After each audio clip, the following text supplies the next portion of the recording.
Praise lord. ప్రభు అయిన యేసుక్రీస్తు నామములో మీ అందరికీ నా వందనాలు. నవంబర్ 14 చిల్డ్రన్స్ డేగా మరి పిల్లలందరూ వారి యొక్క డేని వారు సెలబ్రేట్ చేసుకుంటున్నారు. మొదటిగా మరి happy children's day children's. God bless you. మిమ్మల్ని అందరినీ దేవుడు బహుగా దీవించును గాక. ఆమేన్.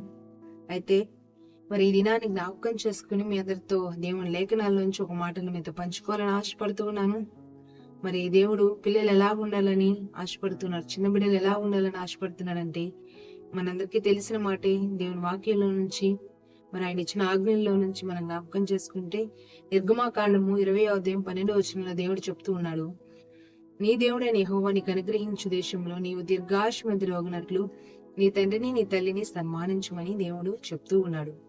అవునండి బిడ్డలారా, మరి చిన్నపిల్లలైనా పెద్దవారైనా పిల్లలారా, మరి మాటని జ్ఞాపకం చేసుకోండి. తల్లిదండ్రులను సన్మానిస్తున్న వారు ఉంటున్నారా మీరు? తల్లిదండ్రులు సన్మానించడం అంటే ఈ లోకంలో మనం చూస్తున్నట్లు వాళ్ళ గురించి గొప్పలు చెప్పడం, వాళ్ళకి సన్మానం జరపడం, కూర్చోబెట్టి శాలువాలు కప్పడం, మరి దండలతో వారిని పురస్కరించడం కాదు.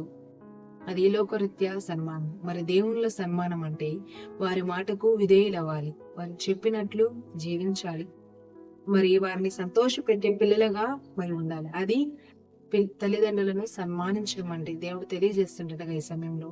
మరి అలాగున పిల్లలుగా ఉంటున్న వారు కూడా వారి వారి తల్లిదండ్రులను సన్మానించాలని ఆశపడుతున్నాను. అలాగే తల్లిదండ్రులుగా ఉంటున్న మనందరికీ మీ అందరికీ కూడా ఒక మాట తెలియజేయాలని ఆశపడుతున్నాను. తల్లిదండ్రులుగా ఉంటున్న వారందరూ మరి మనం చూస్తూ ఉంటే వారి పిల్లలు ఈ లోకంలో మరి మంచి వారిగా, చక్కటి బిడ్డలుగా, తెలివి కలిగిన బిడ్డలుగా, జ్ఞానం కలిగిన వారుగా మరి చక్కగా చదువుకుంటూ చిన్ననాటి నుంచి చక్కగా ఎదుగుతూ పెద్ద అయ్యేసరికి మంచి మంచి స్థానాల్లో ఉండాలని ప్రతి ఒక్క తల్లిదండ్రి ఆశగా ఉంటూ ఉంది. అయితే మరి విశ్వాస తల్లిదండ్రులుగా ఉంటున్న మనకు దేవుడు ఏం తెలియజేస్తున్నాడు? మరి దేవుని లేఖనాల నుంచి ఒక మాట జ్ఞాపకం చేసుకుందాం.